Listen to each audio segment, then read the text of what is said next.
cómo estaban las cosas en Irak. Sí te puedo decir, en primer lugar, que la libertad es interior. Y quien no es interiormente libre, poco importa que lo sea en la vida exterior. Entonces, desde ese punto de vista, se puede ser libre en cualquier régimen y en cualquier cultura. Yo, por ejemplo, creo poder decir que bajo Franco, del cual tantas cosas se cuentan, yo y otras personas como yo éramos libres. Terminamos en la cárcel, muy bien, terminamos en la cárcel, pero yo siempre tenía la sensación cuando estaba en la cárcel de que quienes estaban entre barrotes no éramos nosotros, sino que eran los que estaban fuera. Bueno, esto en general. Y luego, por otra parte, mira, yo mi experiencia de haber vivido en muchos países musulmanes es que las mujeres allí, en contra, o por lo menos muchas mujeres, en contra de lo que se dicen, gozan de libertad absoluta en un mundo femenino, que es el del gineceo, que es por así decir, y lo estoy diciendo entre comillas para que no se escandalice nadie, que es por así decir el de los viejos harenes.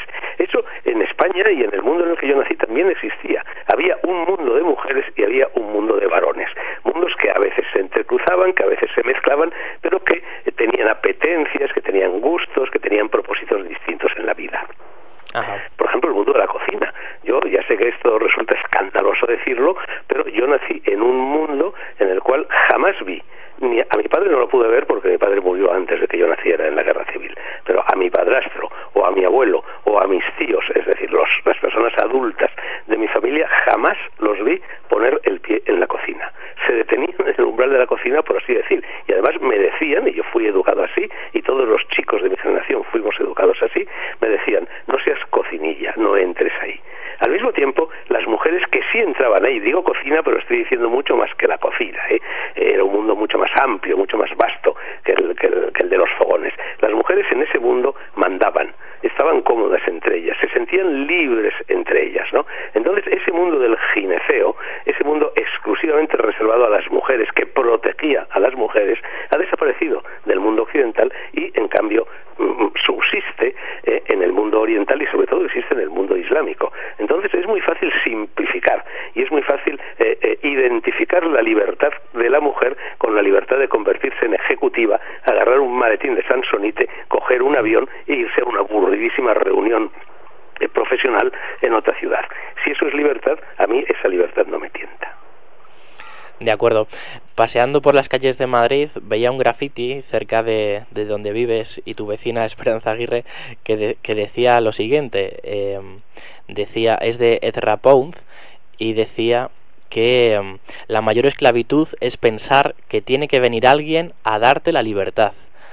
Este verso quizás resumiría eso. Estoy totalmente de acuerdo con ese graffiti y con ese verso. Precisamente uno de los males del mundo actual, el oriental también, porque el oriental en esto se ha incorporado al modus vivendi, a la filosofía occidental, consiste en creer que son las demás personas, nuestra mujer, nuestro marido, nuestro primo, nuestro jefe, nuestro secretario, el presidente del gobierno, el líder de determinado partido político, quienes tienen que sacarnos las castañas del fuego. Es decir, ha desaparecido de la sociedad lo que se ha llamado siempre responsabilidad. Entonces cualquier persona en su sano juicio sabe que el 80, por no decir el 99% de las cosas buenas o malas que le suceden a una persona son cosas merecidas, para bien o para mal, por esa persona. Es decir, somos el fruto de nuestros actos y por lo tanto no tenemos que pretender que nadie arregle nuestros problemas. La cultura actual es la cultura de la queja constante, la cultura del reproche. En cuanto sucede alguien, la gente va, protesta y pide la mano. Una sociedad de pedigüeños, una sociedad donde la gente no asume su responsabilidad. Efectivamente, la libertad no hay que pedirla, la libertad se toma. Y además, ojo, que en estos momentos nos dicen los políticos, sacando pecho, que vivimos en un régimen de libertades. Mentira. Nunca en el mundo que yo he conocido, y tengo ya 74 años, ha habido menos libertad, ni en España ni fuera de España, que la que hay en estos momentos. Estamos viviendo en la sociedad del control, donde todo está, bajo control, donde todo está organizado, donde todo está codificado, donde cualquier cosa que queramos hacer está sometidas a un conjunto de normas. Como dice Boadella en este libro, te levantas por la mañana y a la media hora ya has violado 40 leyes, a no ser que te quedes inmóvil. Muy bien.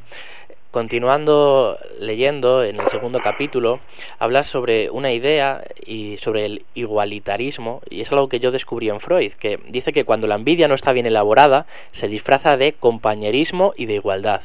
Todos los iguales para que el que trabaja más quede dañado. A estos les viene de perlas. También vuelves a decir que tendría que ver también con ciertas raíces cristianas y después los acólitos socialistas y una teoría demencial. Nietzsche también decía... Bueno, ahí sí que tiene que ver por completo. Mira, el igualitarismo es la doctrina más demencial que jamás haya formulado el ser humano, porque es evidente que no hay dos personas iguales, de la misma forma que no hay, no sé, dos gatos iguales. Y cuando te levantas y te acuestas. Es porque en estos momentos tengo dos delante y efectivamente tienen caracteres completamente diferentes. Entonces, la idea del igualitarismo no ha surgido nunca, ni en el mundo oriental, ni en el mundo occidental, ni en el mundo pagano, ni en Grecia, ni en Roma, ni entre los mayas, los aztecas o las tribus negras del África Central.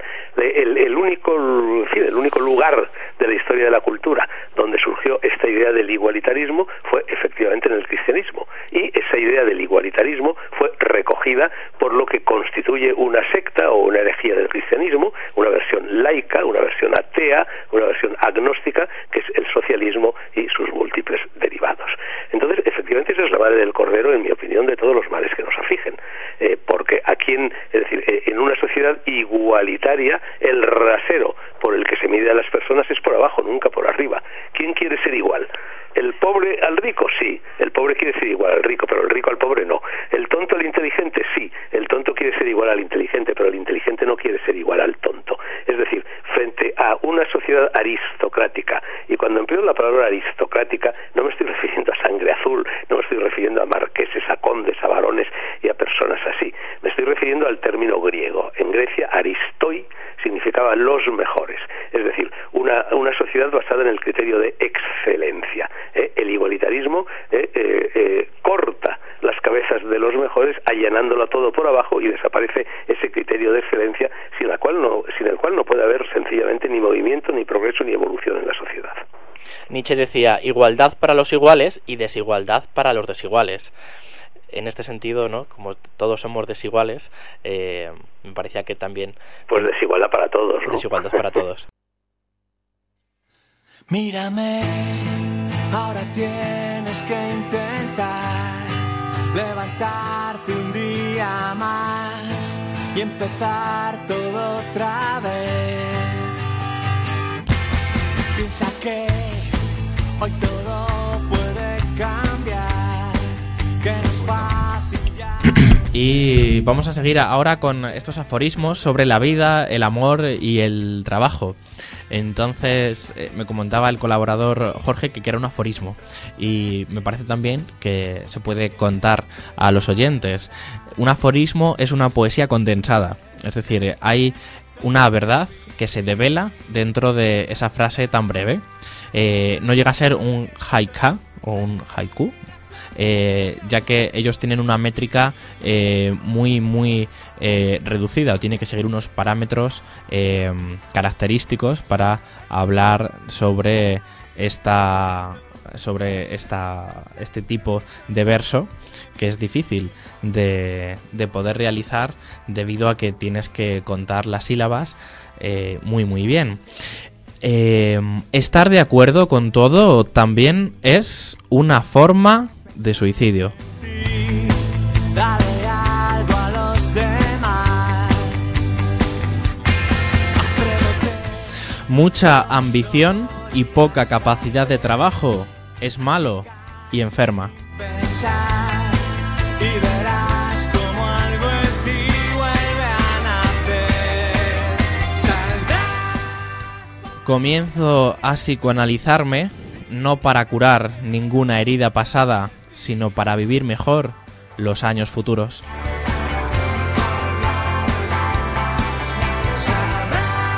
Antes de continuar con más aforismos, son del poeta Miguel Óscar Menasa. Tenemos una música de hombres G que llegan, que de repente entran dentro de una dinamicidad diferente, y qué bien despertarse después de la relajación de Silvia con esta música. Y continuamos. Ninguna locura es magistral. Es decir, ninguna locura puede dejar ninguna enseñanza. Ese es el secreto. Poder pronunciar en voz alta las fantasías sobre una persona aparentemente loca la mejora.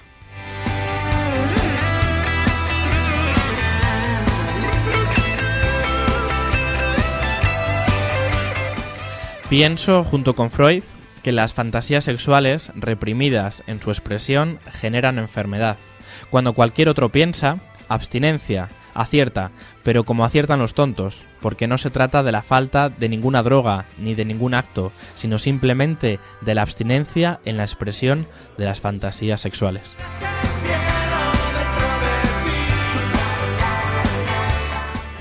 Asombroso, lo mínimo, a veces, hace lo máximo.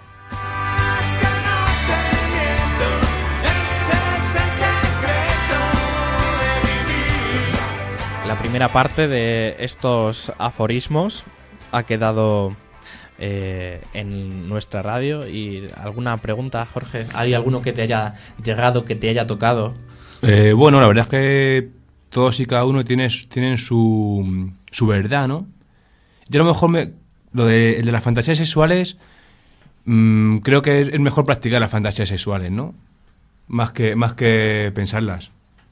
¿Se pueden practicar todas las fantasías sexuales? Yo creo que sería lo más lógico, ¿no? Porque si no sería una especie de o bueno, no sé si todas las fantasías sexuales, pero...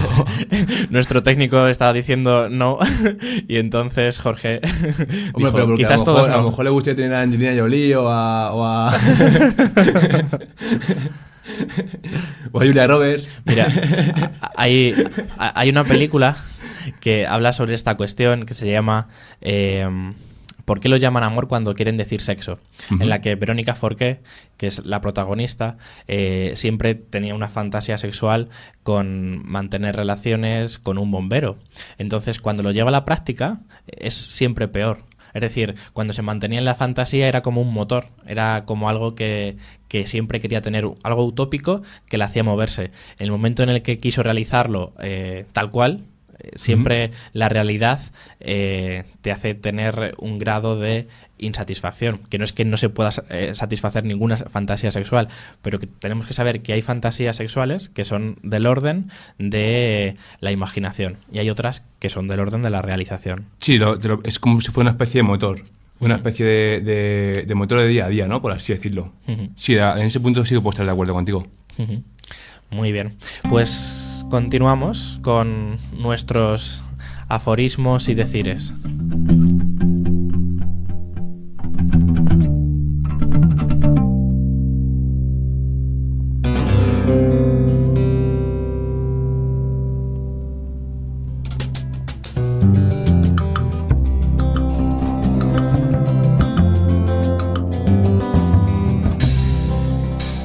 La cultura es gratis. Si no consigo ser rico, por lo menos tendría que ser culto.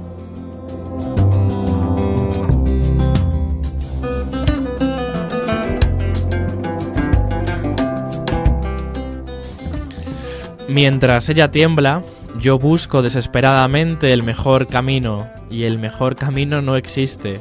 A veces no existe, ni siquiera el camino.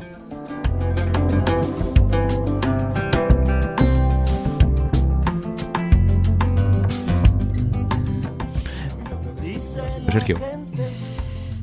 Ningún mortal desafía al destino, pero tú, que eres tan adorable... Que solo se muere una vez, yo creo que eso no es así. Se muere muchas veces. Envuelto en las llamas de lo que pensaba cuando niño, no puedo del todo con lo que me toca cuando grande. Nos matará el camión que nos llena la nevera, camino de Benidorm, un día de primavera. Hablar del orgasmo femenino para decir que a veces yo lo deseo más que ella misma es comenzar diciendo algo. Hombre bueno con pistola, dice la gente que de algo hay que vivir, que solo se muere una vez. la escritura